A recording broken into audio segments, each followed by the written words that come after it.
उस धरना प्रदर्शन और विरोध में मैं जब भी शामिल हुआ तो मैंने 2-3 बिंदु तब भी रखे थे। सीएनआरसी के ताल्लुक से मेरा स्पष्ट मानना था कि ये जो अफवाह फैलाया जा रहा है कि ये मुस्लिम विरोधी है, मैंने ऑन रिकॉर्ड कहा था कि ये मुस्लिम विरोधी नहीं है, ये देश की बड़ी आबादी के खिलाफ है। आज भी हम उस पर कायम है। और एनआरसी के ताल्लुक से जो डॉक्यूमेंट्स तलब सरकार ने किया था, हमने उस वक्त भी उसका विरोध किया था कि रेवेन्यू रिकॉर्ड पॉसिबल नहीं है आज के इस दौर में भी, 21वीं सदी में भी। और ये भी सिर्फ मुस्लिम से न जोड़िए, इसमें भी कई ऐसी बिरादरियां नॉन मुस्लिम में भी है जिनके पास रेवेन्यू रिकॉर्ड नहीं है। इसलिए सरकार एनआरसी तो कराए, मगर यह परिवर्तन करे कि जो मांगे जा रहे हैं दस्तावेज उसमें वो तरमीम करे। हाँ, ये बात जरूर है कि मसौदा हमारे पास भी नहीं था कि तरमीम अगर हो तो कैसा हो, अगर सरकार कुछ मांगे तो क्या मांगे, कितना मांगे, वो सब कुछ इस्माइल बाटलीवाला साहब ने अपनी मेहनत से तैयार किया है कि एनआरसी तो आप कराइए, करानी चाहिए और जरूरत है। देखिए, आधार कार्ड आपके नागरिकता का प्रमाण पत्र नहीं है और पहचान पत्र भी आपके नागरिकता का प्रमाण पत्र नहीं, ये बयान आ चुका है ऑलरेडी। तो अब हमको एक ऐसा प्रमाण पत्र तो चाहिए ही जिससे हम दुनिया के किसी भी कोने में ताल ठोक कर कह सके कि हम भारतीय हैं। उसके लिए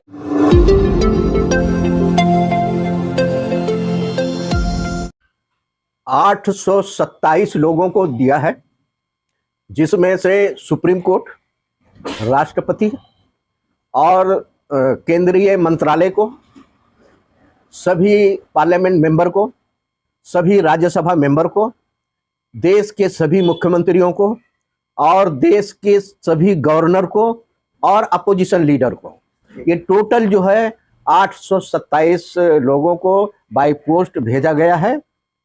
9 जनवरी को प्रेस कॉन्फ्रेंस लेके मुंबई में नेशनल मीडिया और इंटरनेशनल मीडिया को भी सौंपा गया है। ठीक सर, एक और बात जानना चाह रहे थे कि इसका जो चेहरा बनते चले आए हैं शुरू से, वो है अमित शाह। गाहे बगाहे कभी पार्लियामेंट के अंदर या कभी किसी सभा के अंदर कहते हैं कि एनआरसी आएगा जरूर, और आप मसौदा पेश कर रहे हैं। क्या अमित शाह से आपने बात करने की कोशिश की या उनको ये मसौदा पहुंचाया, खास करके सीधा? देखिए सलमानी साहब, अमित शाह ने जो मसौदा सीएए का पेश किया है उसका तो मैं मजाक करता हूँ, समझे साहब। वो उस मसौदे को आप गौर से पढ़िए, 10वीं क्लास का बच्चा भी वैसा मसौदा बना देगा। मतलब वो कोई बहुत बड़ा मसला नहीं है। हाँ, वो उत्तेजना फैलाने के लिए, डर फैलाने के लिए, गो के वो पॉलिटिकल पार्टी के लीडर हैं, तो उनके जो बयान आए हैं वो दहशत और खौफ फैलाने वाले बयान हैं। हम उस खौफ और दहशत को रद्द किए हैं इस मसौदे के तहत। दूसरी बात कि हमारा ये नारा है, एनआरसी के डर ने मारा है, अब इस डर को मार डालिए, इस डर को मार डालो जी। इसमें जेएनयू के और दूसरा आपके दूसरे सवाल का जवाब, अब गो के वो एक गृह मंत्री हैं, एनआरसी का जो डिपार्टमेंट है वो अमित शाह के खाते में ही आता है। उन्हें स्पेशल भेजा गया है, कवरिंग लेटर लगाकर भेजा गया है। उनसे हमने समय मांगा है कि इस मसौदे के ऊपर हम आपके साथ डिस्कस करना चाहते हैं। इंतजार है कि उनका समय मिल जाए।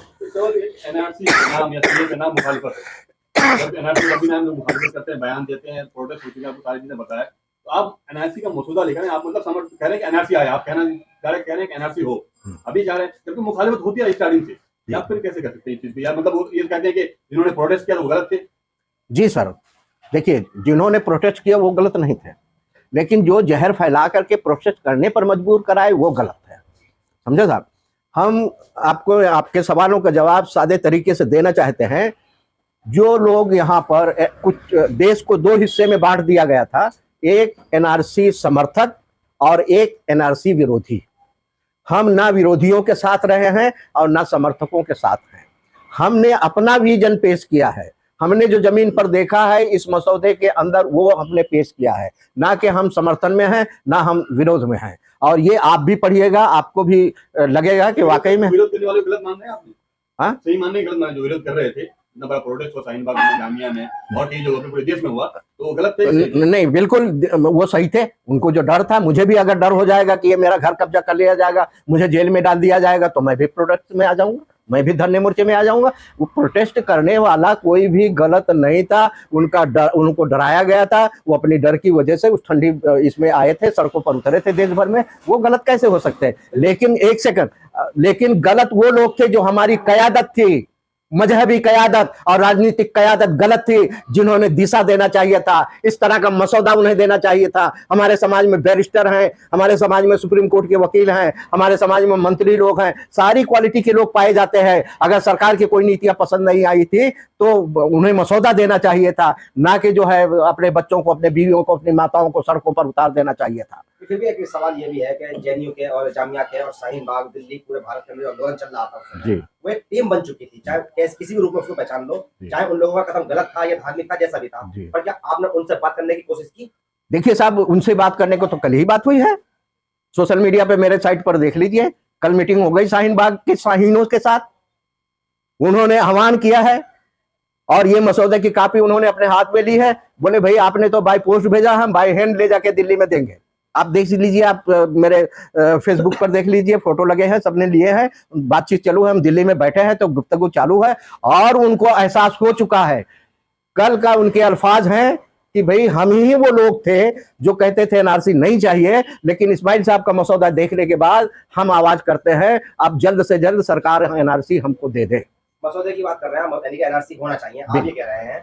आप भी साहब गाँव में बैठे हैं, दोनों से जानना चाह रहे थे इस बात को कि आप लोगों ने शुरू में इसका विरोध किया कि भाई एनआरसी होगा कैसे, इसका खर्चा कहाँ से उठाएगी सरकार, बहुत सी बातों को आप लोगों ने इस वक्त पेश किए थे अपनी ओर से, तो अब कहाँ से खर्चा उठाया जाएगा इसका? इसमें वो भी सुझाव दिया है, बिल्कुल इसके अंदर सुझाव दिया है। खर्च कैसे होगा? आपकी जेब से 1 रुपया भी खर्च नहीं होगा और भ्रष्टाचार भी नहीं होगा और सरकार के ऊपर अखराजात के जो आर्थिक बोझ होते हैं वो भी नहीं पड़ेंगे। बड़ी आसानी से इसमें हमने सिर्फ सवाल नहीं उठाए हैं, सवाल के साथ साथ, हर सवाल के साथ साथ हमने सुझाव दिए हैं, जिसमें ये अहम मुद्दा है। पर फिर भी एक सवाल ये बनता है कि भारतीय जनता पार्टी की सरकार चल रही है केंद्र में और वो आपकी बात क्यों माने? देखिए साहब, ये जो मसौदा हमने पेश किया है सिर्फ मौजूदा सरकार के लिए नहीं, और ये सरवर साहब के लिए या नफीस सलमानी के लिए नहीं है, ये आने वाली हर सरकार, जब तक ये देश एक रहेगा तब तक के लिए ये मसौदा है। और इस देश जब तक ये देश कायम रहेगा तब तक की जितनी भी सरकार आने वाली है उन सब के सामने ये मसौदा है, ना कि बीजेपी के सामने, ना कि सिर्फ इस सरकार के सामने। अब वो इत्तेफाक अलग है कि हम मसौदा जब पेश किए वो बीजेपी की सरकार है, ये इत्तेफाक की बात है, लेकिन हर आने वाली सरकार के पास है और ये मसौदा आपके लिए भी है सरवर साहब, आपके बच्चे के लिए भी है, आपके पोते के लिए भी है और आपके परपोते और पोतियों के लिए भी है।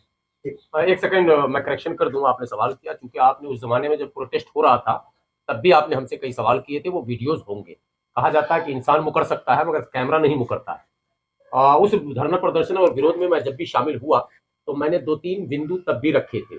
सीएनआरसी के ताल्लुक से मेरा स्पष्ट मानना था कि ये जो अफवाह फैलाया जा रहा कि ये मुस्लिम विरोधी है, मैंने ऑन रिकॉर्ड कहा था कि ये मुस्लिम विरोधी नहीं है, ये देश की बड़ी आबादी के खिलाफ है।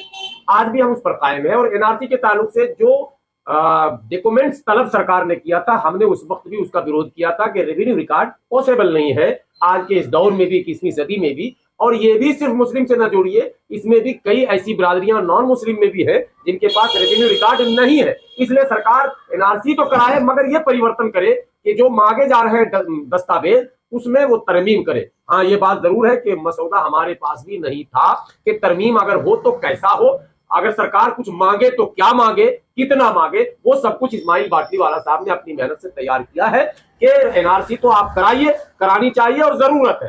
देखिए, आधार कार्ड आपके नागरिकता का प्रमाण पत्र नहीं है और पहचान पत्र भी आपके नागरिकता का प्रमाण पत्र नहीं, ये बयान आ चुका है ऑलरेडी। तो अब हमको एक ऐसा प्रमाण पत्र तो चाहिए ही जिससे हम दुनिया के किसी भी कोने में ताल ठोक कर कह सके कि हम भारतीय हैं। के लिए एनआरसी जरूरी है, लेकिन एनआरसी के लिए जो शर्तें सरकार ने बनाई थी उस पर आपत्ति थी। अब सरकार को क्या करना है, कैसे करना है, उसका पूरा प्रारूप यहाँ तैयार है। ये मशवरे जा चुके हैं, अब ये डिस्कशन का दौर चलेगा इंशाल्लाह। और मुझे उम्मीद है, आप बार बार कह रहे हैं भाजपा सरकार है, भाजपा सरकार है, ये नकारात्मक बयान भी बंद हो। भाजपा सरकार ने भी कई ऐतिहासिक काम किए हैं, हो सकता है यह ऐतिहासिक काम भी भाजपा सरकार के रहते ही हो जाए। हमें सरकार से डायलॉग का रास्ता बनाना चाहिए बस।